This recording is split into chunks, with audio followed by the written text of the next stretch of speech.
하나님께서 우리 삶 속에 한량없이 부어주신 하나님의 은혜를 날마다 깨달아서 우리가 우리의 삶 속에서 마르지 않는 감사를 올려드리는 저와 여러분 되시기를 주의 이름으로 축원합니다.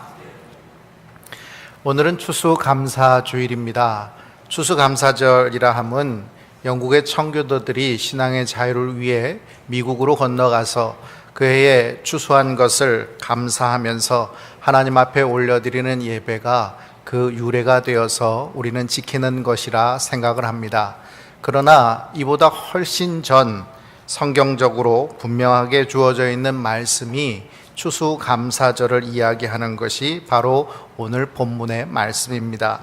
이스라엘의 1년의 절기 중 가장 마지막 절기이면서 이스라엘의 3대 절기 중 하나인 수장절, 초막절, 장막절이라도 불리는 이 수장절의 의미는 1년 동안 수고하여서 거둔 모든 곡식을 추수하여서 창고에 걷어들이며 보관하고 감사하는 절기로 하나님 앞에 영광을 올려드리는 절기가 바로 수장절입니다.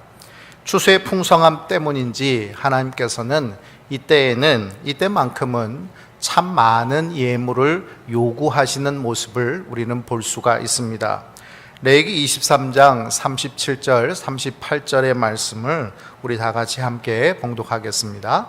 이것들은 여호와의 절기라. 너희는 공포하여 성회를 열고 여호와께 화제를 드릴지니 번제와 소제와 희생제물과 전제를 각각 그날에 드릴지니 이는 여호와의 안식일에 외에 너희의 헌물 외에 너희의 모든 서원제물 외에 또 너희의 모든 자원제물 외에 너희가 여호와께 드리는 것이니라. 아멘. 안식일 외에 또 헌물 외에 서원제물 외에 모든 자원제물 외에라고 말씀하시는 것은 이스라엘 백성들이 일상적으로 드리는 예물, 그것들 외의 것들을 더 드려야 된다라고 말씀하고 있는 것입니다. 다시 말해서 일상적으로 드리는 것으로 이때를 때우는 것이 아니라 일상적으로 드리는 것 외에 더 많이 드려라, 이렇게 하나님이 요구하고 계시다는 것입니다. 오늘 본문의 말씀에는 이 37절 38절 말씀에 외라는 말을 4번이나 반복하시면서 하나님께서 이 수장절에는 반드시 번제와 소제와 희생제물과 전제를 드리는 것, 일상적으로 드리는 것 외에 각각 구별하여 드려라 라고 명령하시는 말씀을 우리는 보게 됩니다. 그런데 사실 우리가 성경을 아무리 읽어봐도 하나님께서 우리에게 드리라 하는 것을 이만큼 강조하시는 본문이 있을까 생각을 해봅니다. 고대 근동의 신들과 하나님의 가장 큰 차이점이 있다면 고대 근동의 신들은 바로 사람들이 드리는 그 예물의 양에 비례해서 복을 주는 신이었습니다. 한마디로 말해서 많이 드리면 많이 드릴수록 많은 복을 주겠다라고 약속하는 신들, 그래서 적게 드리면 국물도 없다라고 말하는 신들이 바로 이 고대 근동의 신들입니다. 그러기에 자기의 가장 귀한 자식을 불에 태워 드리면 더 큰 복을 줄 것이다 라고 생각하게 만드는 신들이 바로 고대 근동의 우상들이었습니다. 그런데 하나님은 천천의 수양이나 만만의 기름을 기뻐하시는 분이 아니십니다. 그분은 가장 귀한 것, 자식을 불에 태워 드려라 라고 말씀하시는 분이 아니십니다. 그분께서는 언제나 그 중심을 바라보셨고 그 중심의 마음을 하나님 앞에 바치라고 요구하시는 분이셨습니다. 그런데 오늘 말씀에는 그렇게 많이 드리는데도 그것 외에 더 드려라 라고 말씀하시니 우리에게는 생소하기도 하고 낯설기도 한 모습입니다. 오늘 하나님이 추수의 기쁨을 주셔서 그 추수에서 창고에 좀 찼다고 해서 하나님께서 더 많이 요구하시는 것일까? 우리는 말씀 속에서 잠깐 생각해 볼 필요가 있습니다. 신명기 28장에는 하나님의 말씀을 삼가 듣고 그 명령을 순종하는 백성들에게 주시는 하나님의 복이 열거되어져 있습니다. 28장 3절부터 5절의 말씀을 보면 성읍에서도 복을 받고 들에서도 복을 받게 하시겠다 말씀하십니다. 한마디로 하나님의 말씀에 순종하는 사람들이 어디로 가든지 복을 받게 하시겠다는 것입니다. 내 몸의 자녀와 내 토지의 소산과 내 짐승 새끼와 소와 양의 새끼가 복을 받을 것이며 내 광주리와 떡반죽 그릇이 복을 받을 것이다 라고 말씀하십니다. 내 모든 소산들, 소유들, 이 모든 것이 다 복을 받게 해주시겠다라고 말씀하십니다. 그런데 우리가 가장 좋아하는 말씀이 그 다음 절에 있습니다. 신명기 28장 6절에는 내가 들어가도 복을 받고 나가도 복을 받을 것이다 하는 말씀이 바로 여기 기록되어 있습니다. 하나님의 말씀을 삼가 듣고 순종하는 사람들에게 하나님께서 복을 주시겠다 약속하시는 복의 내용들입니다. 그런데 이 복이 누가 주시는 것이냐라는 이 복의 주체를 신명기 28장 8절에는 여호와께서 명령하사 내 창고와 내 손으로 하는 모든 일에 복을 내리시고 내 하나님 여호와께서 내게 주시는 땅에서 내게 복을 주실 것이라 라고 말씀하십니다. 어떻게 창고가 가득 차게 된다는 것입니까? 하나님께서 명령하셔서 그렇게 된다는 것입니까? 어떻게 우리가 수고하고 애쓴 모든 것이 헛되지 않고 다 추수할 수 있는 풍성함으로 거두어지게 되는 것입니까? 여호와께서 명령하실 때 그렇게 된다라는 것입니다. 전원 생활을 좋아하셨던 저희 아버님께서는 어느 날 갑자기 집도 재산도 다 팔고 경기도 광주에 농장을 사셨습니다. 농장이라고 하니까 자그만한 그런 밭대기 몇 개 있는 그런 정도라고 생각하실지 모르지만 5,000평짜리 농장이었습니다. 5,000평짜리 농장이니까 대단한 지주가 된 것처럼 생각하실지 모르지만 저희 식구 5식구가 그 5,000평을 일구며 살았습니다. 그러니 얼마나 일이 많았겠습니까?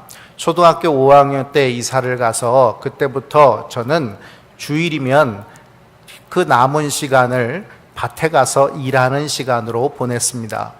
초등학교 5학년 학교는 잠실로 다니면서 밭에서 일을 하려고 하니 맨날 저는 괴리감이 들었습니다.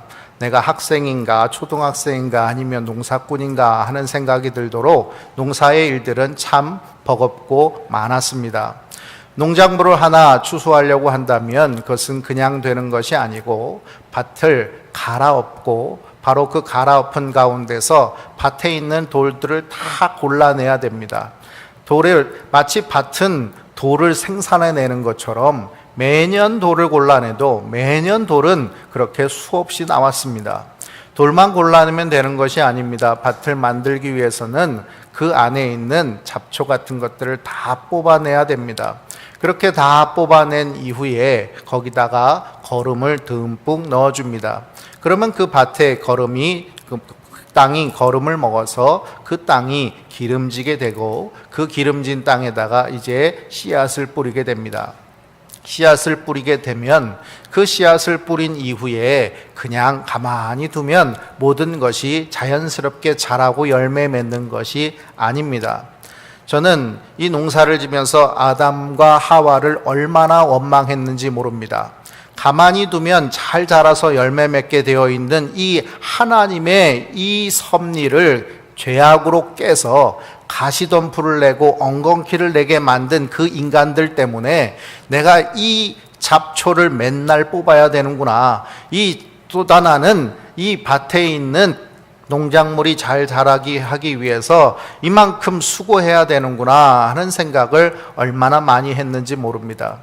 그러면서 거기다가 물이 없으면 또 다시 물을 날라서 퍼서 줘야 될 것이고 또 더 잘 자라라고 잘 자라지 않는 농작물에게 비료도 주고 그렇게 수고하고 애쓰면서 농작물을 키웠습니다.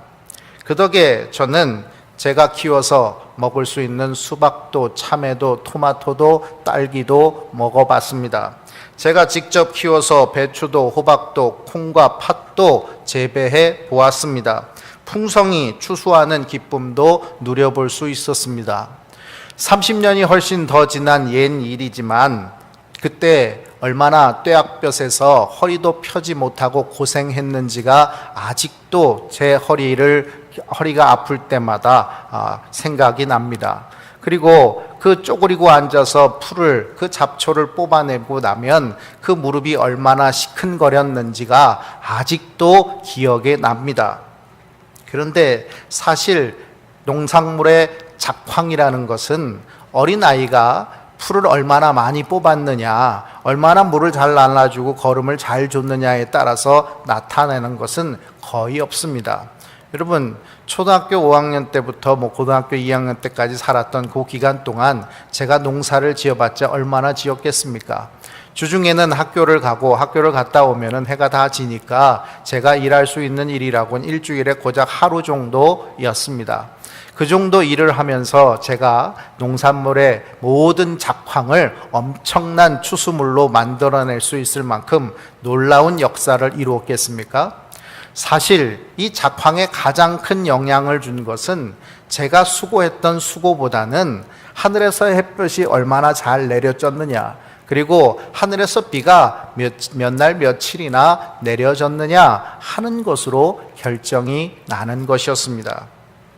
그럼에도 불구하고 저는 이 30년이 지난 지금에도 내가 그때 참 고생했지, 내가 참 고생이 많았지, 그 고생을 통해서 그 많은 소산물들을 얻었지라는 생각만 하고 있지, 하나님께서 그때 햇볕을 참 적재적소에 뿌려주셨지, 비를 내려주셨지라는 생각을 전혀 하지 못하고 살아가고 있다는 사실입니다. 수장절의 전 기간 동안 드려진 제물의 총수는 215마리나 됩니다. 그 수많은 제물을 드리는 이스라엘 백성들의 마음은 어떠했을까요?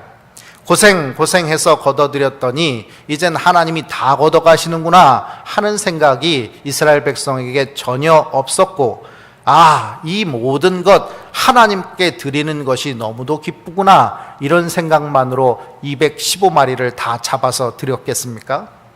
하나님께서는 이스라엘 백성들이 고생하고 수고하여 걷어들인 곡식들을 보면서 얼마나 애착을 갖게 될지를 잘 아셨습니다. 그리고 그 애착이 물질에 대한 집착으로 변질되어 버린다는 것 또한 아셨습니다. 내가 고생해서 이만큼 이루었지, 이만큼 거둘 수 있었지 라는 내가라는 교만으로 변질될 수 있다는 것 또한 아셨습니다. 그래서 하나님께서 그거 네가 다 한 거 아니다, 그거 네 거다 아니다, 그러니 나한테 바쳐라 라고 말씀하시는 것입니다. 이스라엘 백성들이 물질의 풍요 속에 빠져서 하나님이 어떠한 은혜로 함께 해주셨는가를 잊어버리고 살지 못하도록 하나님 앞에 엄청난 예물을 드리게 함으로 인해서 자기 것이 아니라 하나님의 것이요, 또한 이 하나님의 은혜가 없이는 이만큼을 거둘 수 없었다는 것을 인정할 수밖에 없게 하시는 것입니다. 지난 수요기도회 때는 미얀마 선교사님이 오셔서 말씀을 전해주셨습니다. 목사님의 아들로 태어나셔서 자랐던 옛 과거의 자기 이야기를 하면서 목사님이 새벽에 새벽기도가 끝나면 교인들이 올려주시는 강단에 복숭아가 올려지면 그날 복숭아를 먹을 수 있었고, 호박이 올려지고 참외가 올려지고 오이가 올려지면 그날 그것을 먹을 수 있었다는 것입니다. 성미 항아리에 교인들이 갖다 놓은 성미가 있으면 그걸로 밥을 지어 먹었고, 없으면 굶었다라고 말씀을 하시는 것이었습니다. 어려웠던 시절 우리가 힘들어도 나보다 더 힘든 이들을 위해서 자기의 것을 나누었습니다. 구역원이 힘들다는 소리를 들으면 구역장 권사님, 집사님들이 조용히 가서 예배가 끝난 다음에 방구석 어느 한 구석 이불 밑에다가 봉투 하나 숨겨놓고 오는 일은 다반사였습니다. 그렇게 서로 힘들지만 자기에게 주신 것을 자기 것이라고 여기지 않고 함께 나눌 때 우리는 얼마나 감사가 넘쳤는지 모릅니다. 내게 주신 것이 풍성했기 때문에, 넘치고 쌓아놨기 때문에 감사한 것이 아니라, 없지만 나눌 수 있는 마음과 또 함께 나누는 그 사랑이 감사해서 그것이 바로 하나님의 사랑이요 하나님의 은혜라고 우리는 감사할 수 있었던 것입니다. 없는 살림이지만 우리는 하나님 앞에 더 드리기 위해 애썼습니다. 그렇게 드려서 우리의 신앙의 선조들은 이만한 교회 건물도 예배당도 지었고 또 선교사들도 세계에서 제일 많이 파송하는 국가 중에 하나로 만들어냈습니다. 복음을 전하는 일에 애썼고 자기의 것을 들여서 하나님의 것 되게 하는 그 일에 힘썼습니다. 감사는 내가 원하는 것을 하나님께서 주셔야, 그것도 넘치도록 주셔야 내가 하나님 앞에 드릴 수 있는 그 어떤 대가가 아닙니다. 하나님이 주셨기 때문에, 내가 원하는 것을 주셨기 때문에 나는 그 반사작용으로 감사를 드린다 하는 것이 아니라, 하나님께서 주신 것이 하나님 앞에 드려져 하나님께서 쓰시고자 하는 곳에 쓰여질 때 그 감사는 넘치는 것입니다. 오늘날 물질의 순인 만몬이 교회를 사로잡고 하나님이 주인된 교회가 사람이 주인이 되어서 하나님의 것을 강탈해 가기도 하고, 또 하나님 앞에 드린 예물이 하나님께서 기뻐하시는 일에 쓰여지지 않고 이 사람들의 야망을 위해서, 또 사람들의 자기 만족을 위해서 쓰여지기도 하는 시대가 되었습니다. 바로 이러한 때에 오늘 우리가 올려드리는 이 추수감사 예배와 우리가 드리는 예물은 오직 하나님께 반드시 올려드려야만 되는, 하나님이 드리라 명령하시는 그 명령에 순종함으로 하나님 앞에 반드시 올려드리는 감사의 제물이 되시기를 주의 이름으로 축원합니다. 오늘 우리는 추수감사 예배를 드리고 있습니다. 예물도 평소와 다르게 더 많이 구별하여 준비해 왔습니다. 그러면서 평소 잘 생각하지도 않았던 감사의 제목들, 불평도 많았고 원망도 많았는데 오늘만큼은 그래도 추수감사주일이니까 감사한 것이 무엇이나 생각해보고, 아, 이것이 감사했구나 라고 고백하는 그런 하루로 우리는 이 추수감사 예배를 드릴 것입니다. 그런데 여러분, 추수감사 예배는 그것이 전부가 아닙니다. 만일 우리의 창고에 추수물이 가득 채워지지 않았다면, 그렇게 해서 빈 창고의 모습만을 우리가 보게 된다면 우리는 감사할 수 있을까요? 수고하고 애썼는데 우리가 원하는 결과대로 이루지 못하고 아무것도 이루지 못했을 때, 원하는 것이 원하는 대로 되어지지 않았을 때 우리는 감사할 수 있을까요? 세계 정세는 혼란스러워서 언제 전쟁이 날지도 모른다는 소문들이 흉흉하게 이야기되고 있는 요즘, 경제는 어렵고 청년 실업의 문제, 가계부채의 문제는 언제 또다시 더 폭탄으로 터질지 모르는 심각성이 있는 요즘, 소망 없음으로 인해 연애도 결혼도 출산도 포기하고 살다가 이제는 희망도 포기하고 살아가고 있는 이 세대에게 감사의 제목을 찾으라, 그래서 감사하라 하는 말이 의미 있는 말이라 생각하십니까? 수장절의 또 다른 이름은 초막절이요 장막절입니다. 이스라엘 백성들이 광야에서 40년 동안 그 광야 생활을 하는 동안 매일 밤이면 초막을 지어놓고 그 초막 속에서 추위를 피하면서 잠을 잤던 이 광야 생활의 시간들을 기억하기 위해서 이 초막절, 장막절에는 7일 동안 사람들이 살던 자기 집이 아니라 장막을 짓고 그 장막 속에서 거주하게 하는, 기거하게 하는 절기가 바로 초막절, 장막절인 것입니다. 이 초막절에 초막을 지을 때는 그냥 텐트 쳐놓으면 되는 것이 아닙니다. 잎을 엮어서 지붕을 만들 때 최소한 하늘의 별이 보일 수 있을 정도로 살갑게 그렇게 초막을 지어야만 합니다. 그렇게 짓게 하는 이유는 바로 그 광야 동안 지붕이 없는 그 초막에서 보냈던 그 광야 생활을 기억하게 하기 위해서입니다. 또한 이 초막절에는 풍성한 과일을 함께 나누면서 기뻐하고 즐거워해야 합니다. 부자들만 그래서 풍요롭게 살아가는 사람들만 기뻐하는 것이 아니라 나누고 함께함으로 말미암아 종과 이방인, 과부와 가난한 사람들도 함께 기쁨을 나누는 절기가 되게 하시기 위해서입니다. 이 초막절을 맞이하여서 기뻐하며 흔드는 4가지 식물이 있었습니다. 우리 오늘 본문 레위기 23장 40절 말씀을 같이 봉독하겠습니다. 첫날에는 너희가 아름다운 나무 실과와 종려나무 가지와 무성한 나뭇가지와 시내 버드를 취하여 너희의 하나님 여호와 앞에서 이레 동안 즐거워할 것이라. 아멘. 종려나무 가지를 흔드는 것은 바로 광야에서 흔히 볼 수 없는 몇 안 되는 나무의 하나가 바로 종려나무이기 때문입니다. 사실 광야에서 종려나무는 거의 볼 수 없는 나무입니다. 그런데 종려나무가 나 있는 때가 있습니다. 바로 그것은 오아시스 옆이 종려나무가 납니다. 따라서 이 종려나무가 있다는 것은 오아시스가 물이 있다는 것이요, 광야에서 물이 없어서 가랬던 이 이스라엘 민족들이 그 종려나무, 하나님께서 베풀어 주시는 물을 찾을 수 있었던 것을 기념하면서 이 종려나무를 흔드는 것입니다. 또한 이 버드나무는 물가 시냇가에 등장하는 것으로 요단강을 건넜던 기적을 상징하는 것이 바로 이 버드나무입니다.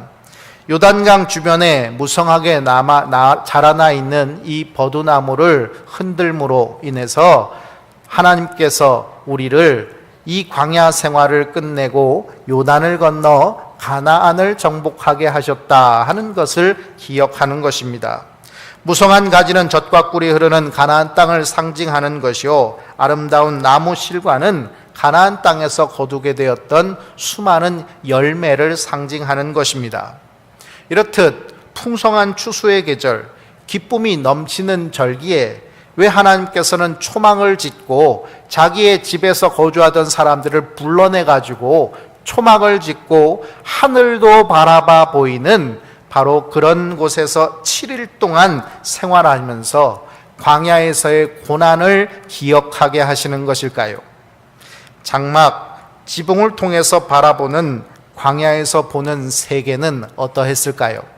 이스라엘 백성들이 광야 생활을 하면서 매일 밤 그 밤을 잠을 청할 때 그 장막의 천정을 통해서 바라보이는 하늘을 바라보면서 그들은 이 광야가 참 촉박하고 메마르고 또 어떻게 될지 모른다는 두려움과 공포, 우리가 어쩌면 여기서 다 죽게 되지 않을까 하는 죽음의 공포가 바로 그 광야에서 바라보는 세계였을 것입니다.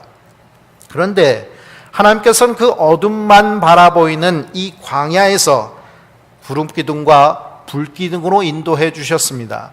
만나와 메추라기로 베푸셨고 죽음의 두려움, 공포 속에서 건지시고 승리케 하셨습니다. 초막절에 회상하는 광야는 결코 고통과 괴로움의 시간만이 아니라는 것입니다. 하나님은 창고에 가득 찬 풍요로움 속에서만 거주하시는 하나님이 아니셨습니다. 하나님은 괴로움과 고통 속에서도 함께 일하시는 하나님이심을 드러내고 계십니다. 그리고 그 고통 속에서 건지시고 새로운 소망의 길로 인도하셨다는 것을 오늘도 우리로 확신하게 하시기 위해서 이 초막절 절기를 이스라엘 백성들에게 지키라 말씀하시는 것입니다. 광야의 시간이 중요한 이유가 무엇입니까? 그것은 죽을 것만 같았던 그 시간, 내가 아무것도 할 수 없고 어쩔 수 없이 나는 이제 죽게 되었구나 라고 생각하는 바로 그 시간, 하나님이 임재하셨고 우리를 만나주셨고 우리를 그 죽음의 공포 두려움 속에서 건져주시고 인도해 주셔서 우리가 살게 되었다는 것을, 그래서 이 광야는 우리로 감사가 넘치게 만드는 곳이기에 중요한 것입니다.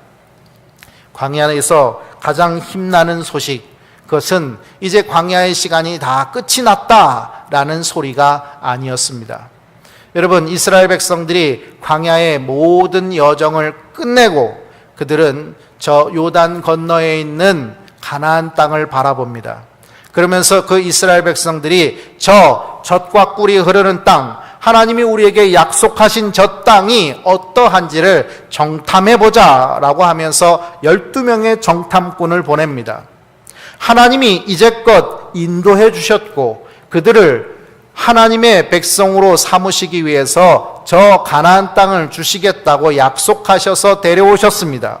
그러면 그 땅은 우리 땅이다 라고 생각해야 될 터인데, 이 광야는 끝났다라는 복음이어야 될 텐데 그 광야의 끝에서 그들은 복음을 듣지 못했습니다.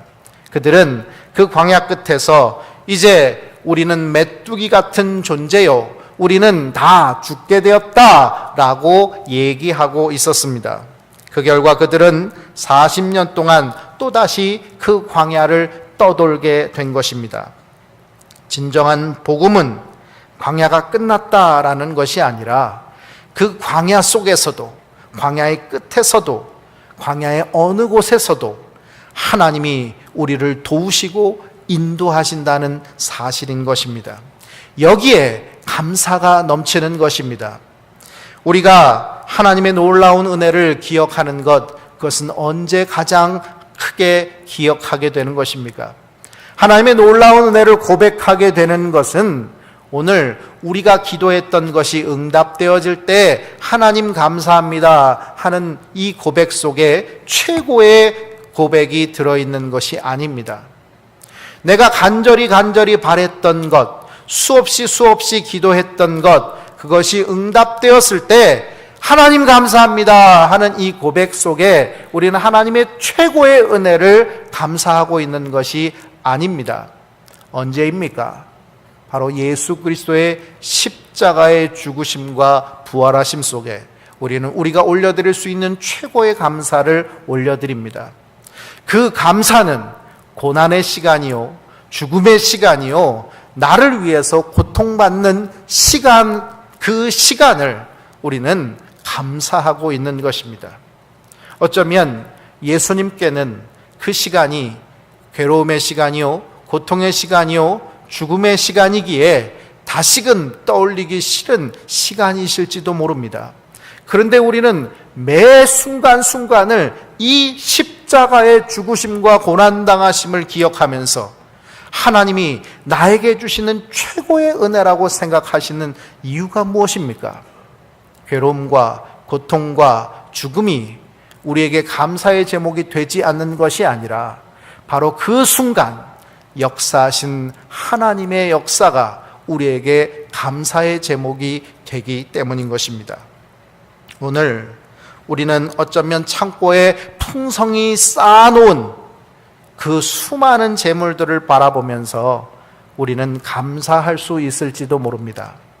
그러나 오늘 척박한 세상 속에서 사랑이 마르고 또 힘없이 주저앉아 있는 우리들의 삶 속에는 그런 수많은 재물과 풍성한 추수물이 없습니다. 괴로움뿐이고 고통뿐이고 또 들려오는 수많은 소식들은 소망 없는 소리들입니다. 그럼 우리는 감사할 수 없는 것일까요? 주님은 이 풍성한 추수의 절기에 그 광야를 기억하게 하셨습니다. 아무것도 없고 먹을 것 마실 것 없고 매일 추위에 죽음을 공포를 느낄 수밖에 없었던 그 시간들을 돌아보게 하시면서 하나님이 함께 하셨다, 하나님이 먹이셨다, 하나님이 입히셨다, 하나님이 승리케 하셨다는 것을 기억하게 하시는 것입니다. 하박국 선지자는 바로 이러한 시간을 감사하며 노래합니다. 하박국 3장 17절 18절에 비록 무화과 나무가 무성하지 못하며 포도나무에 열매가 없으며 감람나무에 소출이 없으며 밭에 먹을 것이 없으며 우리의 양이 없으며 외양간에 소가 없을지라도 나는 여호와로 말미암아 즐거워하며 나의 구원의 하나님으로 말미암아 기뻐하리로다. 아무것도 없지만 오직 여호와로 인하여서 나를 구원해 주시는 하나님으로 인하여서 나는 기뻐할 수 있다는 것입니다. 어떻게 그럴 수 있을까요? 우리는 사실 여기까지만 읽고 여기까지만 감사할 수 있는 제목이라고 생각하면서 이 말씀만을 기억합니다.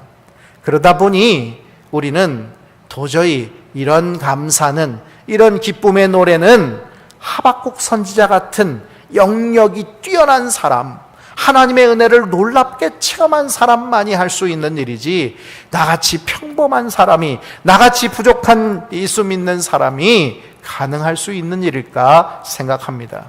그런데 여러분, 하박국 선지자의 결론은 이런 것이 아닙니다. 3장 19절 하박국서의 마지막 절에는 이렇게 기록되어 있습니다. 주 여호와는 나의 힘이시라. 나의 발을 사슴과 같게 하사 나를 나의 높은 곳으로 다니게 하시리로다.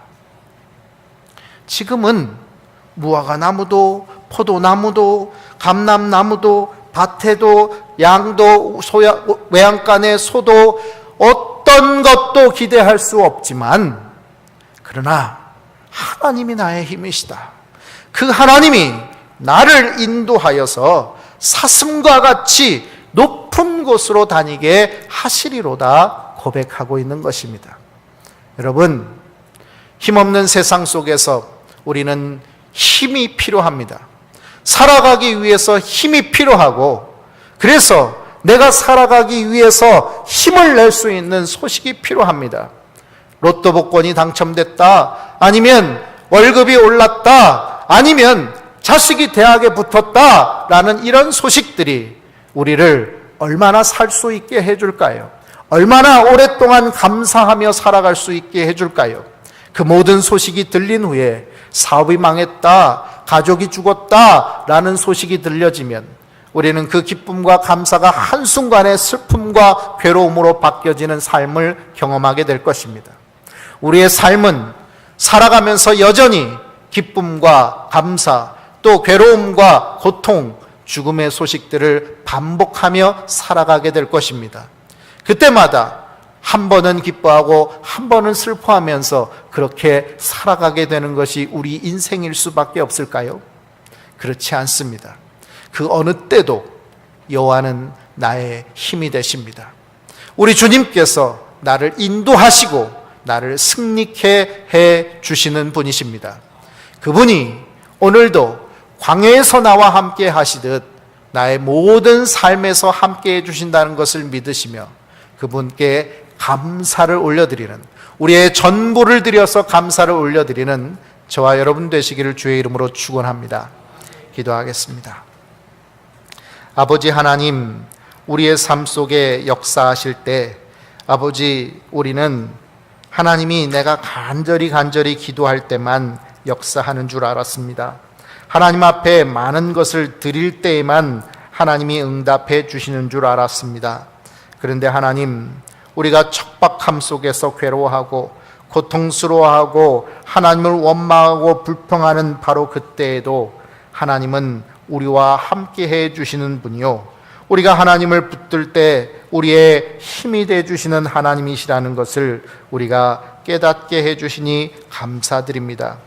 이스라엘 백성에게 그 광야의 시간 속에서 가나안 땅에 너희들이 들어가게 될 것이고 너희들이 풍성한 추수를 거두게 될 것인데, 바로 그때 하나님의 은혜를 기억하고 이 모든 예물을 드리라 명령하시는 하나님, 오늘 우리의 삶이 척박하면 감사가 없고 메마르면 원망만이 솟아나는 우리의 삶을 주님 용서하여 주시고, 이제 하나님이 우리를 어떻게 인도해 주셨는지, 어떻게 우리를 살게 해 주셨는지 우리들이 기억하면서 비참함 속에서 건져주시고 죽음 가운데서 새롭게 살아갈 수 있게 해주신 하나님의 십자가 은혜를 기억하며 오늘도 하나님 앞에 우리의 전부를 드리는 감사의 예배를 올려드리는 예배자가 되게 하여 주시옵소서. 예수님의 이름으로 기도합니다. 아멘.